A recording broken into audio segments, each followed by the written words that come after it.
આજે થઈ 10 ફેબ્રુઆરી, આજે થયો ટેડી ડે। તો ટેડી ડે બધા જ ઉજવે છે।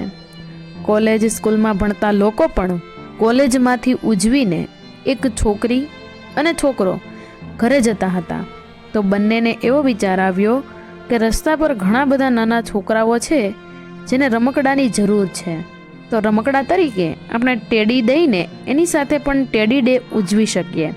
કેમ કે ડેઝ બને ત્યાં સુધી એવા લોકો સાથે ઉજવવા જોઈએ જે લોકો કોઈ જાતની ઉજવણી જ ના કરતા હોય। મારું માનવું એવું છે તો એ છોકરી અને છોકરો બંને 5 નાના નાના છોકરા માટે ટેડી લઈ આવ્યા અને એને ટેડી આપી કહ્યું કે આજે આ દિવસ છે, તેથી આ દિવસે હું તને ટેડી આપું છું। કેમ કે એ છોકરાઓ 5 વર્ષના હતા અને એ છોકરાઓને સમજ એટલી બધી પડતી ન હતી, પણ મજબૂરીના કારણે રોડ પર રહીને ભીખ માગવી પડતી હતી। તો કોઈ પણ દિવસની ઉજવણી કરવી હોય તમારે તો આવા છોકરાઓ સાથે કરો તો તમને પણ આનંદ મળશે અને એને પણ એ જ રીતે જે છોકરો કોલેજમાંથી ઘરે જઈ રહ્યો હતો તે નાના છોકરા સાથે ટેડી ડે ઉજવ્યો। તે છોકરાનું નામ હતું સંકેત અને છોકરીનું નામ હતું સારિકા। સંકેત અને સારિકા બંને બહુ ખાસ મિત્ર હતા।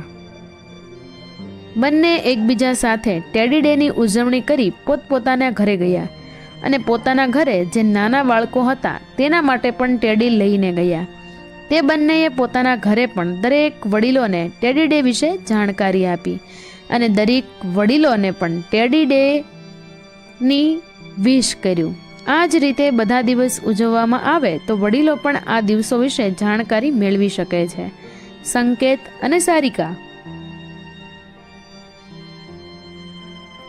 બંને ટેડી ડેના દિવસે રાત્રે મળ્યા તો બંનેએ પોતે કરેલી ઉજવણી વિશે જણાવ્યું તો અલગ અલગ તારણથી જાણવા મળ્યું કે બંનેના ઘરવાળા બહુ ખુશ થઈ ગયા કે ચલો અમારા ઘરની છોકરી કે છોકરાએ અમારી સાથે અંગ્રેજી દિવસોની ઉજવણી કરી। તો મિત્રો, આ આર્ટિકલ તમને પસંદ આવ્યો હોય અને અમારા વિચારમાં તમને કંઈક શીખવા મળ્યું હોય તો તમે આ આર્ટિકલમાંથી ઘણું બધું શીખી શકો એમ છો।